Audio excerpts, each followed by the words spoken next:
take the time to do a little bit of wood carving. I don't get to do that very often, and I'm a beginner. This is the most elaborate head I've ever done, with more traditional methods, although they're not fully traditional, if there is such a thing. It's just my limited ways of understanding it so far. So first of all, I started with a silhouette of wood. This is basswood.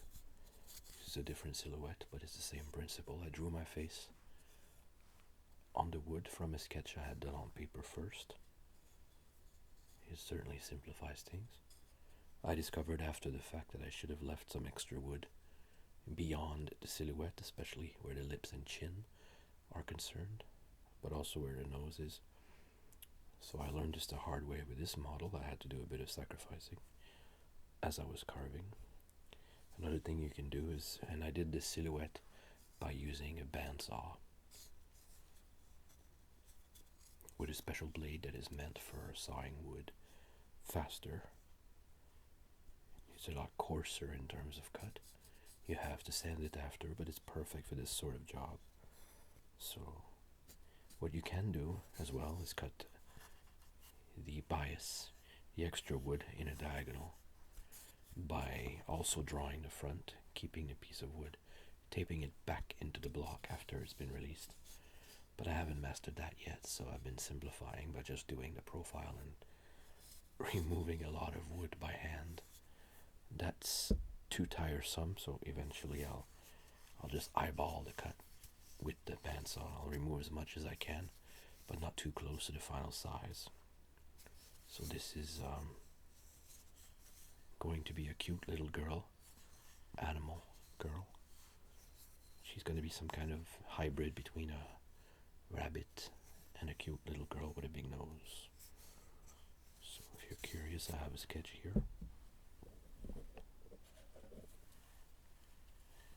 One moment.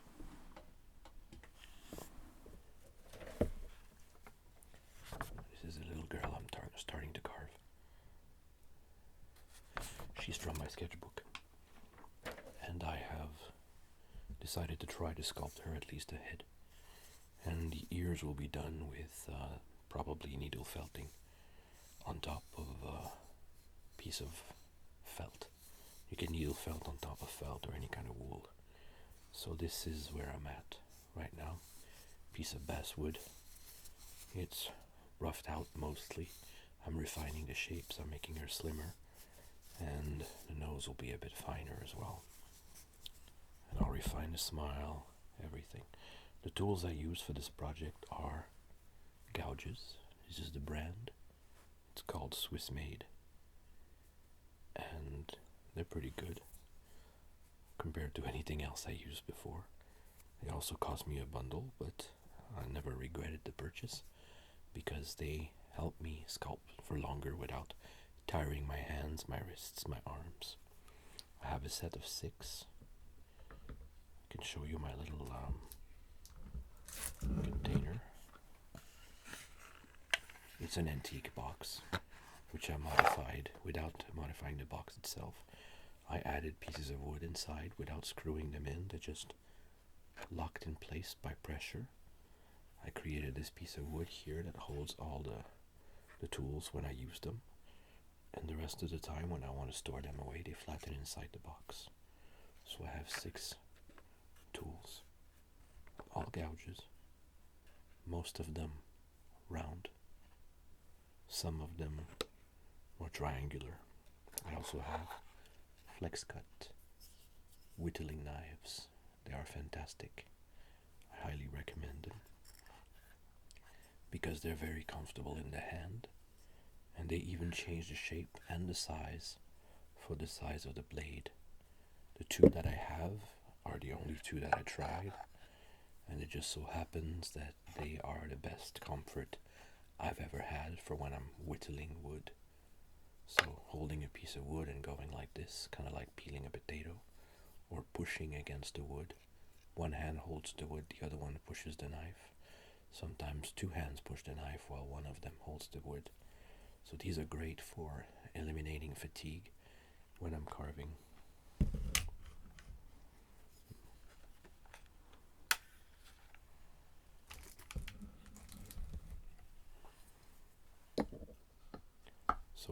tonight what I'm going to do is I'm going to remove material onto from the wooden head following the wood grain. I already indicated some diagonals here to tell me where I should remove wood, and I did that on both sides. And this piece of wood on my chest is to prevent myself from cutting myself, but also to protect my clothes. If you want to be even safer, it's good to wear a leather apron, or at least a very heavy canvas apron underneath this, because sometimes you could go further, but this is a general size for me where I'm pretty sure I'm not going to go over when I'm working. I hold my piece of wood like this. As you can see, there's also notches, because sometimes I also do something like this. I hold the neck flat against my chest, and I go with the tool like this, and I remove material from the neck, and that's when the wood stops my blade and prevents me from cutting myself. Also, the wood will not damage the blade if I do that. In the past, I tried to carve right against my chest, but the constant pressure gave me bruises, and I almost cut off a nipple, this one. So I decided to take precautions next time I tried to carve. So I highly recommend making a piece of wood like this. All it is, I'll show you, is just a piece of pine wood that I had lying around. I pierced 2 holes that are just as big enough to let this synthetic black nylon, braided black nylon rope go through that hole. And I created some slightly larger holes, but not as deep, just a little bit. That's called countersinking, and this is where the knot that you tie at the end of the rope will be hosted, so as not to be too prone against the wood, so as not to bump against me and give me bruises. So they don't fit perfectly, but they fit good enough. And depending on where you put your knots, you can make it higher or lower on your chest. So I just wear it around my neck like this. So here I go. I just need to remove some material now. There's a difference of wood grain on a piece of wood like this. There's always a wood grain to follow. So if I cut like this on this piece, and I'll make sure my fingers are out of the way. If I cut like this, it goes really, really smoothly, really easily. But if I do the opposite, it's going to grab at the wood grain and lift it and create uncontrolled splinters to come off, and they'll be very long.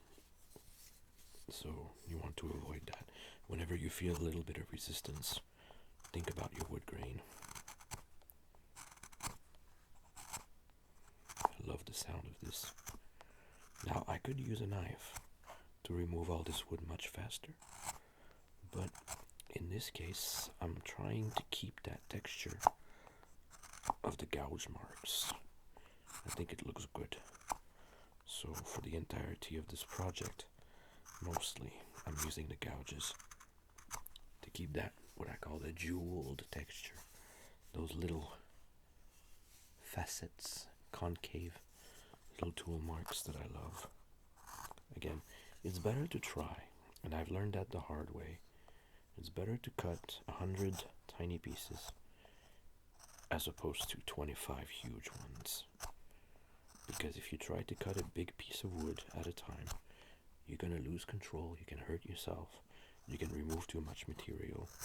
It's all about control and taking your time. So tiny pieces at a time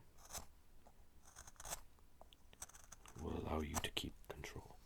You can stop and look at what you've done. Please reverse it and make sure. If you've done a bit on one side, it's a good idea to go and do the same on the other side. Now this is probably, yes, I'm in between 2 grains right now, as far as I can tell. I did invert the position, so I guess I can go with the same way. But eventually, if I feel any kind of resistance, I will change directions. Now when your tools are dull, do not sharpen them on a stone.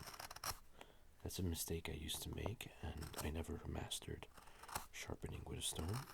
I will eventually.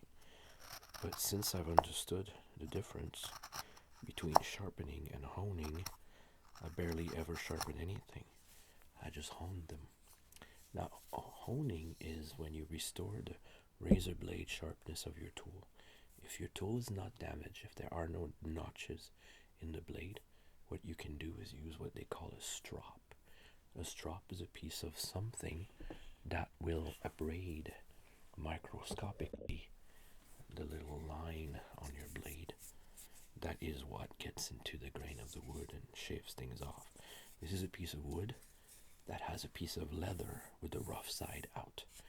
And into the leather I have rubbed some abrasive meant for that purpose. Is green, but there are different colors including red and yellow. And these little gray marks are actually tiny particles of metal. So when my gouge is a little bit too old, I will rub it like this, and I'll alternate the angle, like almost like rocking back and forth. Since I don't master this yet, I just keep it simple and I try to guess at the angle it should be. And then I do 1, 2, 3, and then I pivot a little bit forward and I do 1, 2, 3, and then a little bit forward, 1, 2, 3, a bit forward, 1, 2, 3. It's good to have a rhythm, that way it's all going to be the same. 1, 2, 3, a bit forward, 1, 2, 3. Now this will have made quite a difference if my tool was dull. It wasn't, but, or maybe it was, but this is the sharpest I've ever made it. Another thing you can use as a strop in a pinch is a piece of cardboard. Now, I've never really stropped a gouge with a piece of cardboard, but I've noticed it works really, really well with flat knives, including a craft knife. I'll show you.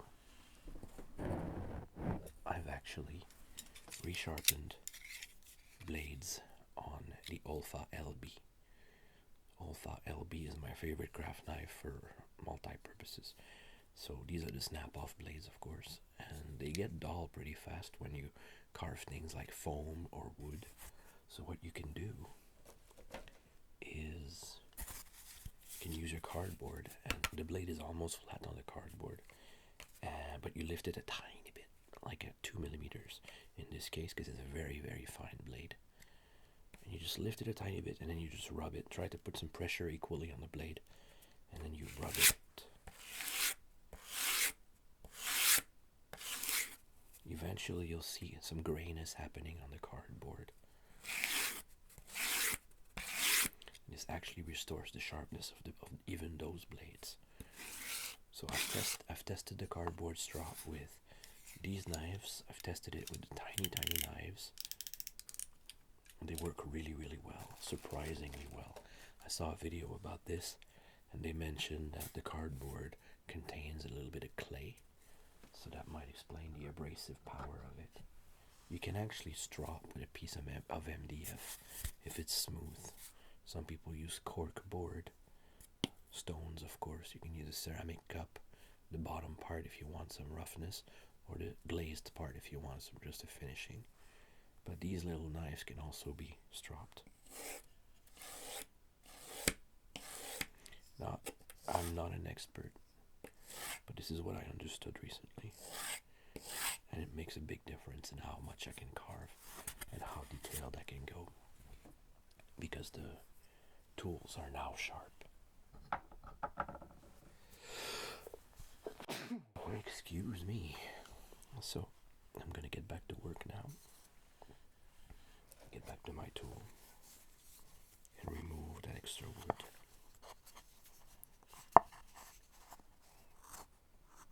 Again, always pay attention where your fingers are. Control your blade, where it is, where it will go, and where it will stop. If you don't know where it goes, then you could hurt yourself. That's when you get major cuts. Speaking of cuts, a dull knife is more dangerous than a sharp knife. Because with a dull knife, you'll have a tendency to push and try to force it. And that's when you lose control, and that's when you hurt yourself. A very sharp knife might cut into your skin, but it might not grab as much or something like that. My worst wounds were with dull tools of any sort, including scissors. So just be careful, respect your blades, get in a state of focus, calm focus, not forced, just calm. If you're too tired to hold a blade without shaking, don't do it. Take a break, get some rest, do it another time. If you're too tired to make a judgment call, again, don't work with sharp tools. It's dangerous. Me, when I get a tool in my hand, it calms me down because I've learned to respect the danger that it poses. I find my bandsaw a very calming tool because I know viscerally that this thing can cut off my hand, and that would end my career as a puppet maker. So I made a promise when I bought this machine, promised to myself that I would not use it if I felt tired, unfocused, or distracted. And the side effect of that is that whenever I approach the machine, I find myself very calm and focused most of the time. I could almost use it as an excuse to meditate, or as a substitute for it, but it won't last unless I stand there. So maybe if I want a taste, I go there and then I come back here and work, perhaps, I don't know. So again, tiny chips at a time.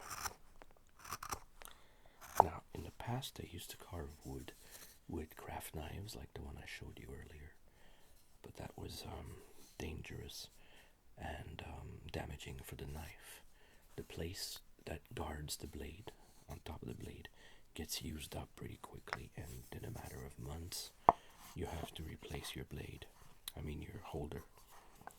So don't do that. You see, this is borderline dangerous because if I slip, I'm going to get into my hands. So repositioning my fingers a little bit further away, altering my angle, and that's what happens. I get something with more control. They say always carve away from you, cut away from you, but sometimes you have to cut towards yourself. I'll show you. For control's sake, sometimes you gotta do like this, like peeling a potato. But in this case, you gotta stop your blade before it reaches your thumb, or any finger for that matter. A quick trick is to put some tape onto your thumb to act as a second skin. And I do that quite a lot, and it's not expensive. Some people make their own leather guard, thumb guard out of leather or fabric. Me, I don't bother because I don't use it as much as I would need to so far. Someday I might make myself a guard. You can make one out of cardboard as well. My motto is use what you have. Don't always buy something, or if I had a scrap piece of leather, I'd probably make myself a thumb guard, but I don't have one, so next time I do, though, I'll reserve a piece for that, because I'm a little bit crazy about tools. I like to have choices. So see, this is very easy to control. You can also use a piece of wood like this, hold it with your hand, and then use your thumbs to push against the blade, and that gives you driving power and a lot of control. Instead of chip, chip, chip, you can go more like push, push, push. This is when you want to detail things, or even probably remove a lot of stuff. But again, tiny chips at a time, because if you use too much, if you cut too much at a time, you're gonna get a dent. Like this time I was a bit ambitious because I was removing a lot. So there's a little lifted piece of wood right there that I don't want. So I'll carve it out carefully by pressing a lot less than I did. Again, tiny chips at a time.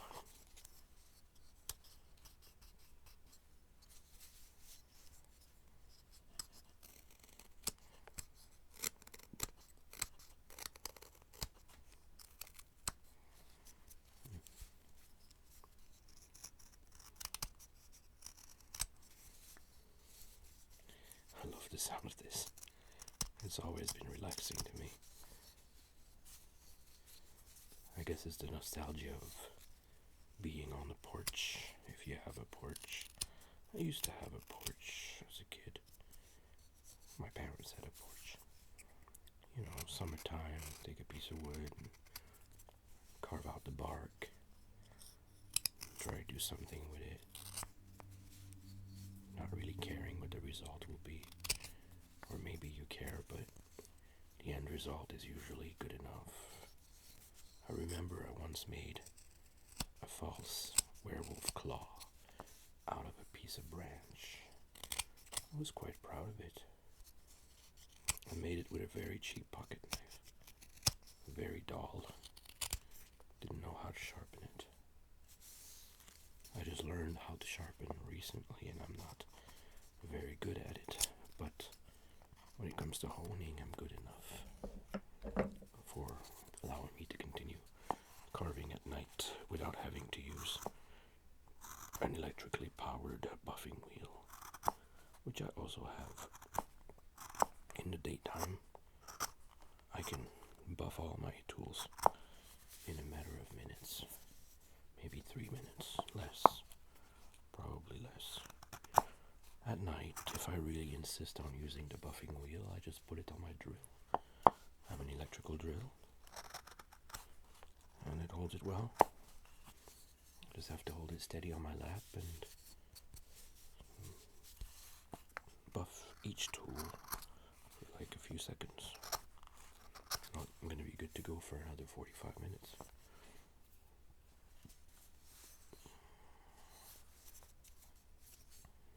I'm liking the way it looks. I made some indications on the eyes with a pencil to tell me, future me, which is me now, what to remove. So I can use this gouge carefully. Try not to get too close to the edges because I'm going to mess them up. Just removing extra material to make the eyes look more spherical and less just flat on the head. Eventually I'll have to shift to a much finer tool.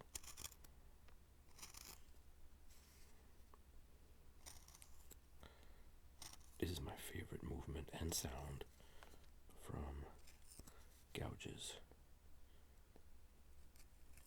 The scratchy sound of it, which is not quite scratchy. There's something good about it.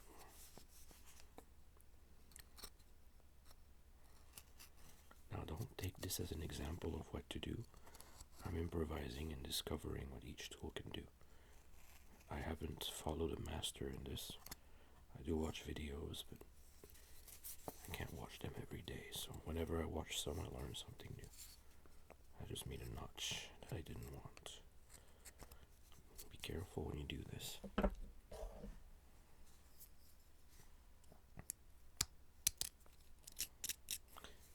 If you can't reach with another tool, use another with your main tool.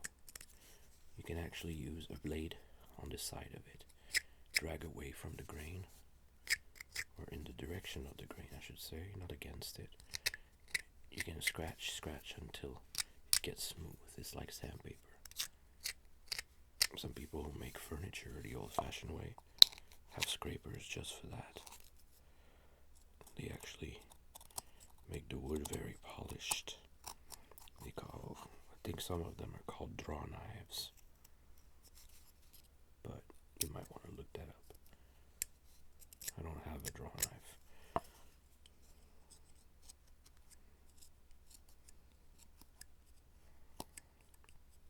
I have this idea in my head that if you master one knife, you could be able to sculpt an entire puppet with one knife. personally, but I've seen puppets made with one knife. Not just puppets, but figurines and stuff. Particular crafters with a capital C who whittle wood. We have some here in Canada. There's a small village called Saint-Jean-Port-Joli, where they have a long tradition of woodcarvers of different types, including whittlers. I visited briefly there one afternoon for maybe an hour. I wish that the trip was longer, but it was a layover between 2 points. They had beautiful work, even in a tourist strap shop. I just wished I could have had some time to visit some artist studios like you can do in that village, but I was dependent on someone else driving, so the stop was very brief. But I still got to see some inspiring wooden figurines that were probably whittled from 1 or 2 knives maximum. They were very notchy because they were done chip carving style or whittling style. Different ones that I don't know the names either. Now, if you want to reach these corners, you don't have to use a knife. You can use little files that have curves in them in different shapes. They're called rifflers. I'm going to get some eventually.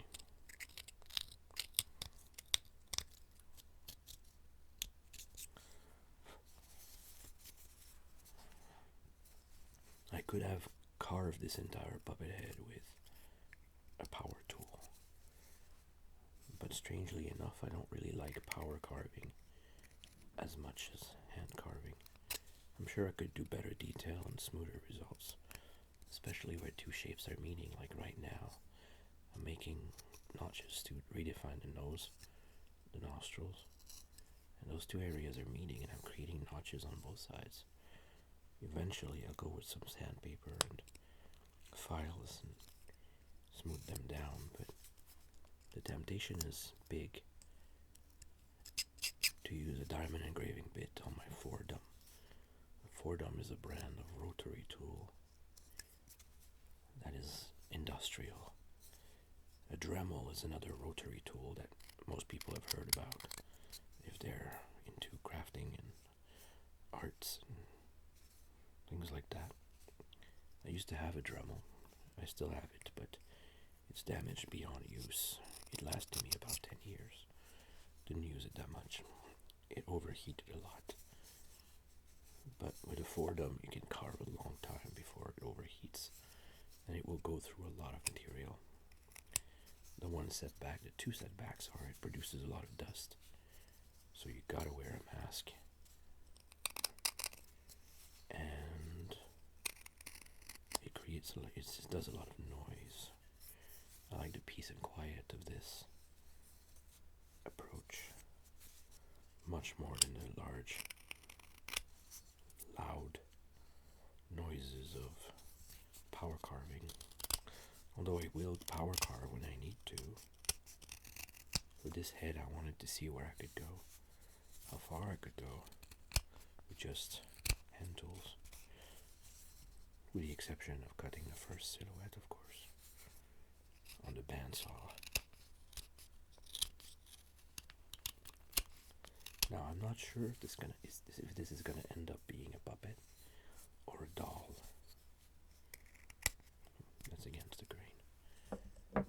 Some angles are hard to reach, so use the tool that's appropriate.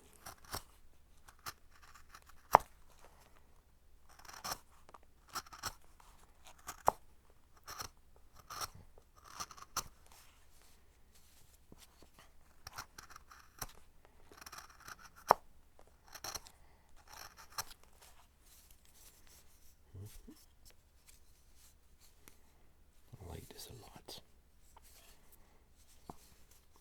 That chin is a bit wide. Going to narrow it down a bit. I'm still trying to take too much wood out at a time. Tiny chips. Easy. easier, less tiresome.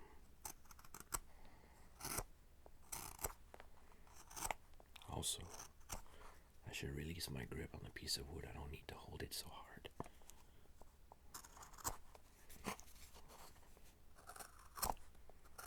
Again, this is just a way that I found works for me, but over time I'll probably find better ways to hold my piece. I do have videos and articles that describe different kinds of jigs to hold a wooden head while you're carving, and I will try more of them.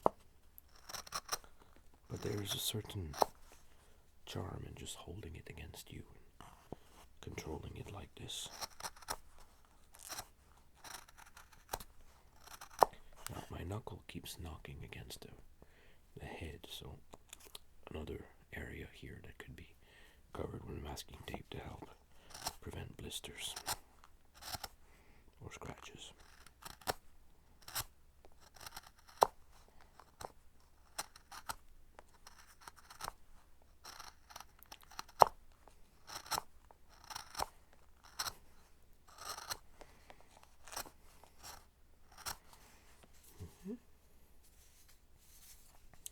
Now, I was pressing a bit hard on my tool.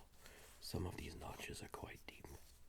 So after that, I need to just go back over them and lightly brush my gouge against the highest edges of the notches, just to fraction them in smaller pieces and bring them all close to the same level. Now I'm feeling like this tool has become a bit duller while I was working. That is normal.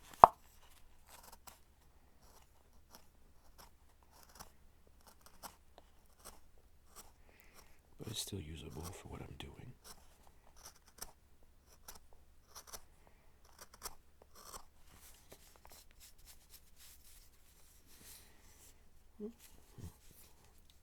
Feeling a bit chatty tonight. Maybe another time I'll carve without talking so much.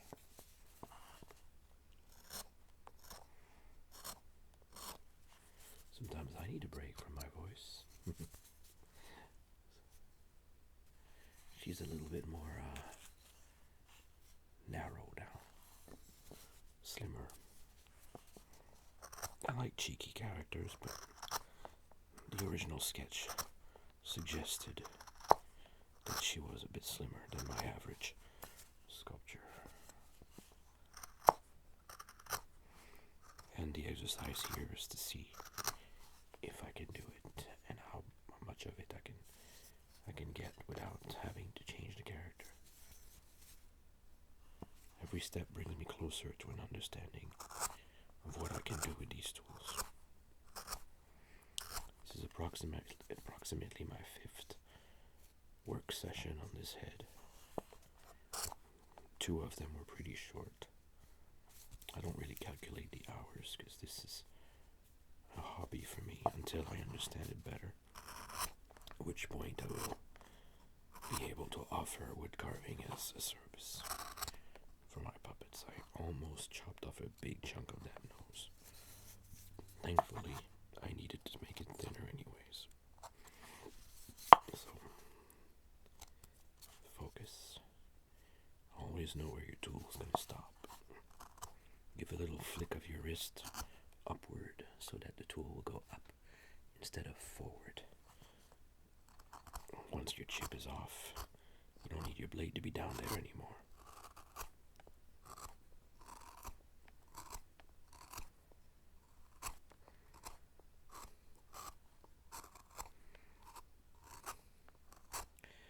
Now, cutting wood just for cutting wood is, to me, a waste of time, a waste of energy, and a wasteful thing to do. A piece of wood like this will take years to grow into what it is, and more years to dry properly before you carve it. So that's a lot of time and energy spent on it. Humans have spent energy, nature has spent energy, so carving a piece of wood from a massive block to make just a tiny head, to me that's a crime. So respect my piece of wood and try to do as little waste as possible. These wood chips can go in the compost when I'm done. If I had a garden, I would probably put them as mulch, but first I would compost them for a year.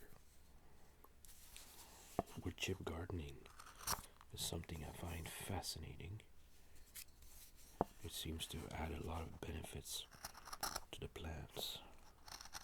And it's cheap to do. And easier than tilling the soil. You just cover your soil with, I don't remember how deep, but it can be quite deep. You protect your soil with a topsoil made of composted wood chips. And it's supposed to retain water really well, protect the plant, and prevent weeds from taking roots into the soil itself. The weeds will grow in the topsoil, you can just pull them out. That's pretty cool.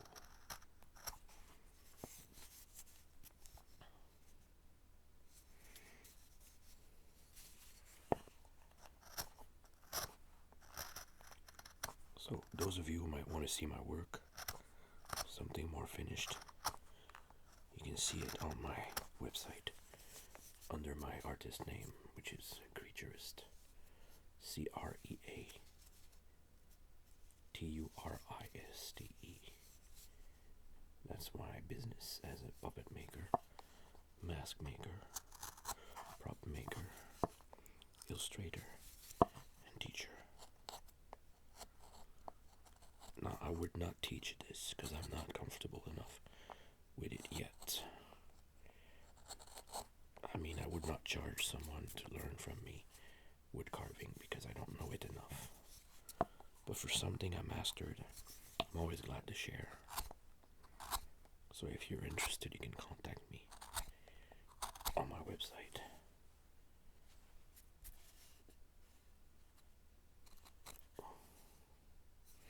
Now, if the .com doesn't work, I still have a website, and it is hosted by Wix at the time of this recording. It might change in the future, but no matter where I am, I usually have a website, and I'm easy to find on Google.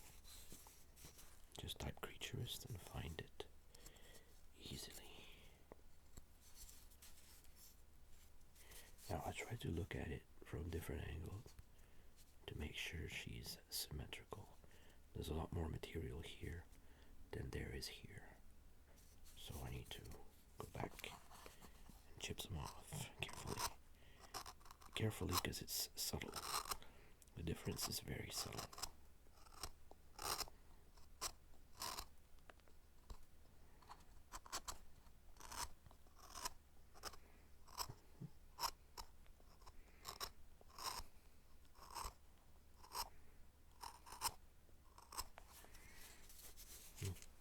Much better.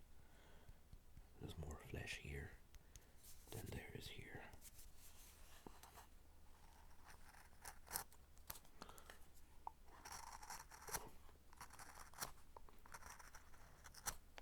This angle's a bit tricky because of the grain. Gonna try to go up instead of down. Yep, that helps.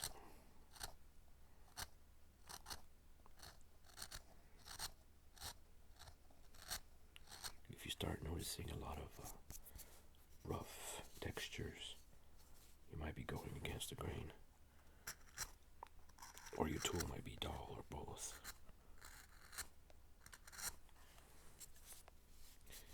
Now, I will probably go back with some sandpaper, do a light touch up, but again, I really like the wood chips, the look of wood chips. I like the subtle change of texture and color. I like how the paint or the wood stain features that texture later. If you look at puppets traditionally made from the Czech Republic or from Russia, you can actually see this kind of texture. And some of them are fully painted, of course, but I have a preference for the transparent oil painting style, where they use the oil paint almost like a stain, sometimes exactly like a stain, to color the wood, but you still see a lot of the original wood underneath. And you don't have to use a lot of colors. They just subtly add some blush to the cheeks, add a bit of darkness in every crevice and deeper spot. And that's called antiquing, by the way. And it respects the wood, I think. It shows what the puppet is made of. Now you can always simulate that, but there's nothing like the real thing.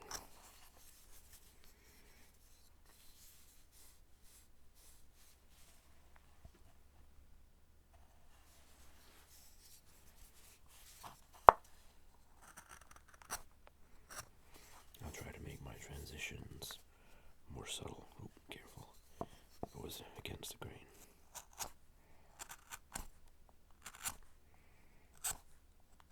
Now, I don't really understand the grain yet, but when I take a piece of wood from the store that's been made for carving, they already cut it in such a way that I can understand it better. I'll have to study on that, but the piece of wood I buy usually has one direction on one side, and then the reverse is on the other side. Usually. Depends on where it's been cut, but mostly that's what I noticed. But even if you don't know where the grain is, you just cut and you'll get to know. Like on this piece right now, I'm lifting wood because I'm going against the grain. So I should remember that this area here, you don't push down, you push up. And you do that rocking down and up with your wrist. Follow the direction of the shape and prevent the lifting of the fibers.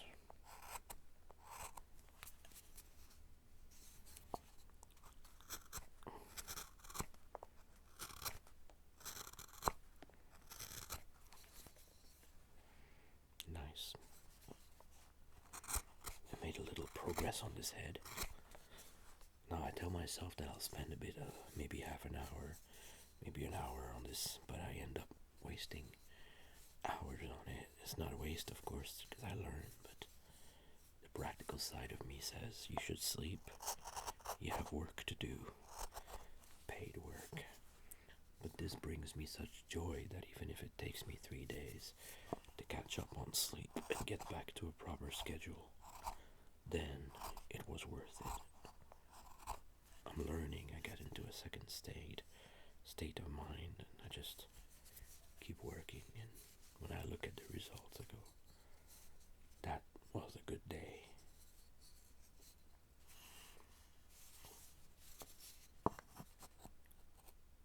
See, I'm lifting the grain again. Gotta be careful. Now if my tool was sharper, I could go in diagonal with my grain and remove those notches that were lifted, like I just did. Man, I love this sound.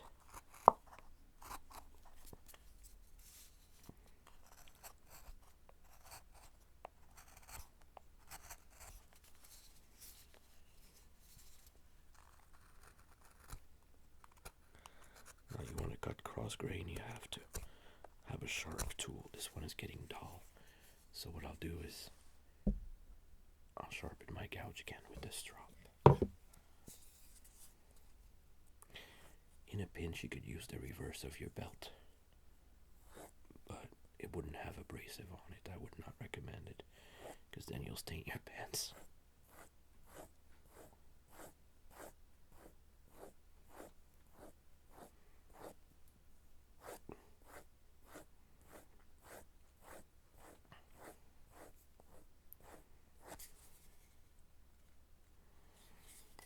There are tests you can do to find out if your blade is really sharp. You can try to cut a piece of paper, see how much resistance you get, but I don't have a piece of paper handy, so it's okay. I just know from little bit of experience that I just made my tool a lot sharper.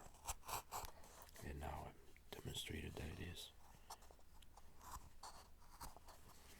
It resists a lot less. It wants to get into the wood. It glides against it instead of resisting. It's a good feeling.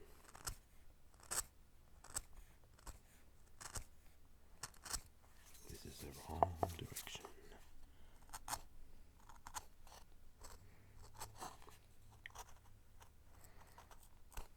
See, I'm struggling here. I'm not quite sure where the direction should be now. It seems to cut a lot smoother this way, so that's what I'm doing. Barely any pressure in this case, because again, I want to bring everything to the same level. I don't want to create a deep and wide chasm. I want a nice, softly faceted surface.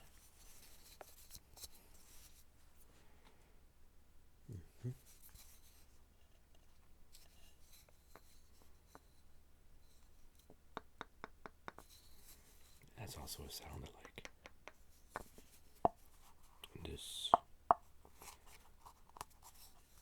I was doing a demonstration recently at a puppet festival, and I had this around my neck, and people were fascinated by it. They said, "What is this?"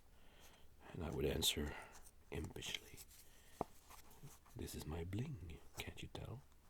And they're like, "Your what?" "My bling, my pizzazz, my shiny." And they thought I was crazy. And I said, well, on top of being quite fashionable, it's also very lucky. I can always knock on wood or touch wood anytime I want. And you can touch it too if you want. And I said that with a completely straight face. And that confused people. Till I couldn't contain it and I started laughing. But it's just that the question was so vague, like, what is this? It's obviously a piece of wood with notches in it, but it could have been anything, like a cutting board or... When I said bling, they were not expecting that.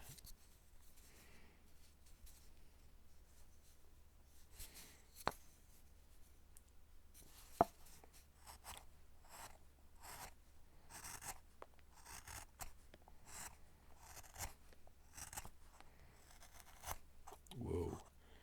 See, I pressed too hard. But it's okay. I needed to remove more wood there anyways. But again, it's a question of respecting the wood grain. Don't want to go against it too much. I want to go with it. Tiny chips. More control. See, I haven't cut myself once this time. At this point in the session, in the past, I would have cut myself a lot more. At least once or twice. Which is fine, because I heal fast and it's usually very superficial. Gotta get used to that too. You will cut yourself if you cut wood, but eventually you learn to control the tools and maybe not cut yourself anymore. I've seen videos of master mask makers in Bali, Indonesia, and traditionally they don't even use protective gear. They actually wear some kind of short. They don't have any pants or shoes or shirt. They hold a piece of wood with their bare feet. And they carve with gouges and knives that are much bigger than this. Some of them are massive and sharp like razor blades. But they make beautiful masks. They have very good control. I've seen the students do it, and even the students are impressive. I've seen that in videos. I haven't been to Bali, but someday maybe. But if they can hold a piece of wood with their bare feet, not cut themselves while they're carving something so smooth and defined and refined, then I can probably do a fraction of that by just controlling my wood when I'm holding it in my hands. They're not superhuman, they're just more experienced. So we can use that as an example to tell ourselves, hey, I can learn to be better. Oh, this is against the grain. It's resisting me, and I noticed. So now I'm going to invert my direction and tiny chips. Control.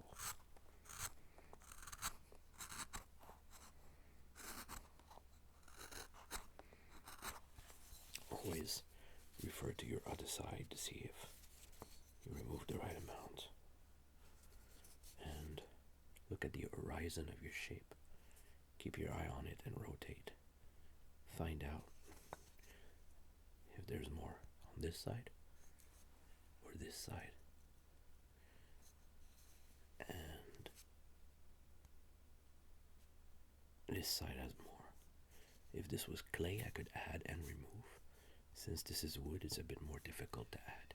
It's not impossible, but it's a bit of a pain and I don't like it. So you would have to add you could cut a piece, make it flat, add a piece of wood, glue it on with some pressure, and then remove whatever you're using as a holder, and then buff it down or carve it down to the same level it was. Another method is to use sawdust with a bit of glue in it. Apply it as tight as you can, let it dry completely, and then sand it until it fits with your shape. It's not the best way to do it, but it works for certain applications. But don't expect to get this nice chisel mark texture when you're doing that in the wood dust.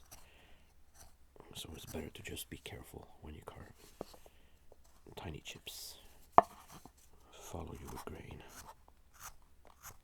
Keep looking, comparing, making decisions. If you only remove a little bit at a time, you'll keep control.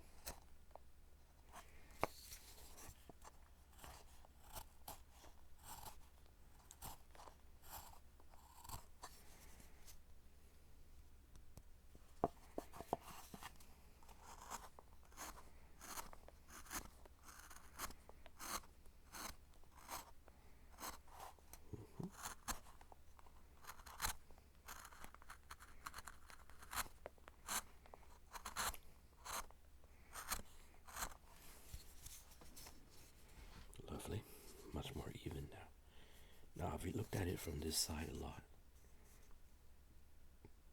now I will reverse it. Oh, actually, there's still a bit of extra there. Ooh, again, inverting. Now, you could use a pencil and lightly mark. See, I lost control and I made a tiny notch here. Careful. It's nothing major, but that could have been my hand.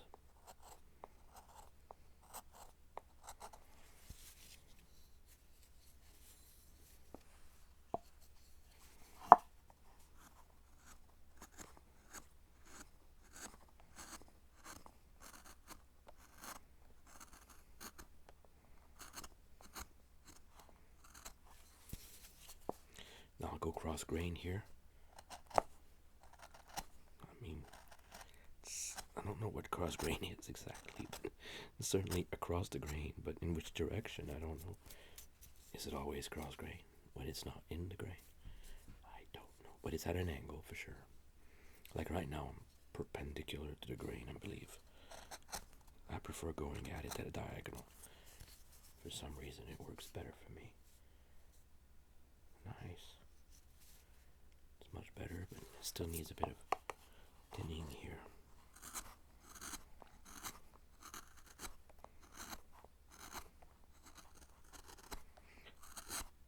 Now, I do have a device or two that I can use to hold a block of wood steady while I carve when I'm working on a table. But most of it, I like to use it on myself like this. But there are systems that you can buy or make. There's a lot more wood on this side apparently.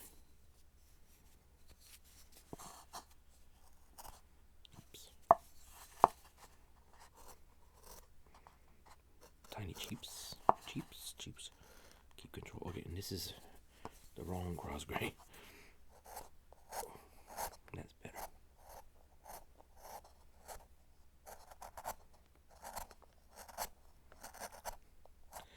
As I was saying earlier, without finishing, you can use a piece of pencil, just not too sharp, just a dull pencil. You can put some arrows on your wood to remind yourself where the grain is. Don't press hard on your pencil, just indicate lightly. The notches will get rid of the pencil marks over time, but you can always redraw them sideways or close to where you were.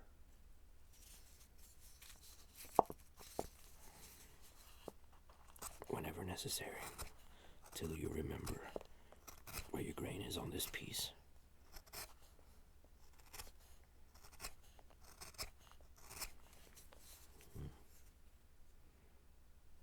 I'm loving the way that she looks now. I can see the progress. Now, I haven't been very disciplined in this project. I should have taken pictures at different stages, but I didn't. So after today, after this session, I will take a picture. Before it looks too finished. I like to see my progress in a slideshow later. It really teaches me something about my process and my progress as well. There's still a lot of flesh there.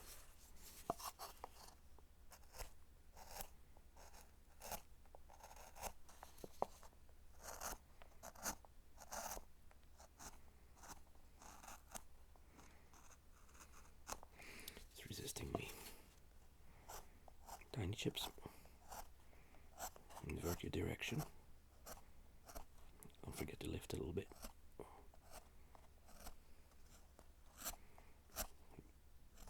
Verbally reminding myself of these is a good trick.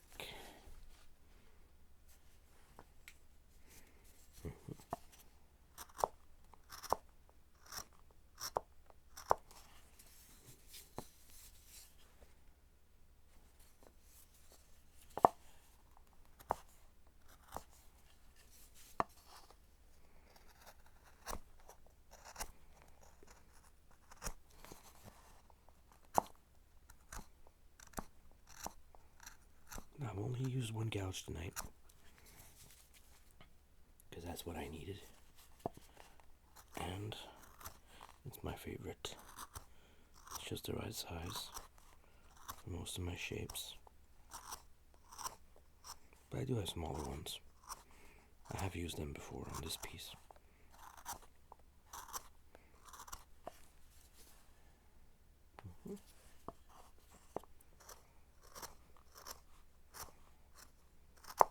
Now, I've seen carvers before that were much better at honing their tools than I am, and they were not nearly as much struggling with it. I'm not really struggling right now, but the tool is not cutting into the basswood like butter, which is what I wanted to do. So that means I gotta make some progress in my honing techniques, angle wise, quantity of abrasive on the strop, stuff like that. Numbers of strokes when you're stropping. Don't do that. I mean, when you're first starting, you can do that on purpose to remove lots of wood, but I'd rather not do that, because you can have a surprise. Sometimes you don't know exactly how sinuous the wood grain is, and it is not really fully straight. It's got some curvature in it. Every piece of wood is different, so just be careful. Control, small chips at a time. You could of course use a mallet and some chisels to rough out the shapes, which I actually did in the beginning of this one. You can't see the chisel marks anymore because I made it much slimmer with the gouge.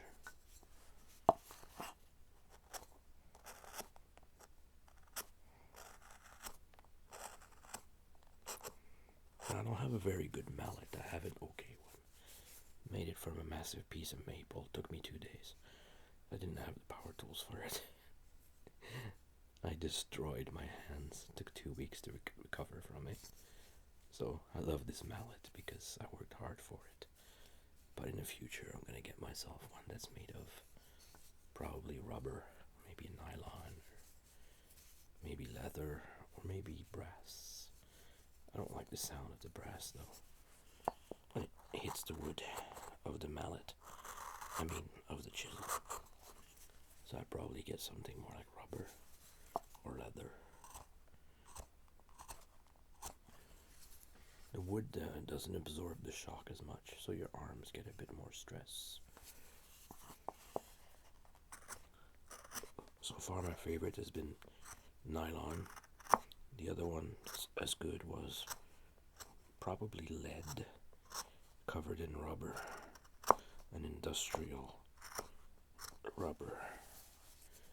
My friend had that mallet and she got it from an antique store. It was probably older than both of us combined. It was wonderful. It absorbed the shock. It was just small enough to carry around. You didn't have to force it. It just did the job for you.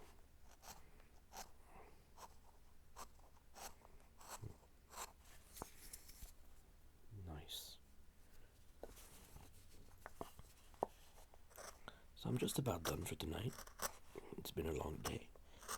I hope that this was a bit relaxing for you. Certainly was for me. This always brings me such peace and joy when I work on a piece of wood like this. Especially when things are going my way.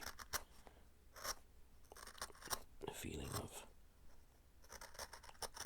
finally understanding some of it is quite satisfying. Of course, I would have understood that earlier if I had decided to study it more frequently years ago.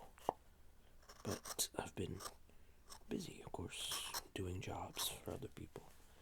But I've always wanted to be a good wood carver, so at least since I was 8 years old. And I'm 38, so I'm a little bit 30 years late on this. Because I stopped carving at 8. I started carving at 8, but I also stopped carving at 8. Although I have been carving since, but not seriously. I just use it once in a while. Some of the techniques, but making a fully wooden sculpted head, don't do that often. So the progress is quite slow.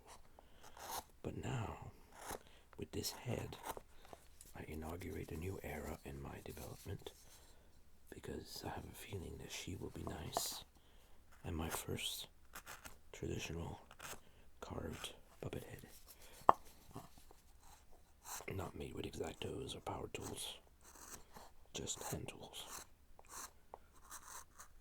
and not just improvising either, carving from a sketch that I made.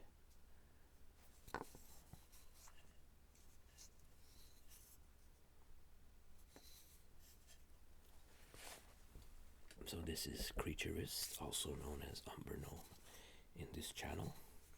Wishing you good rest. See you soon.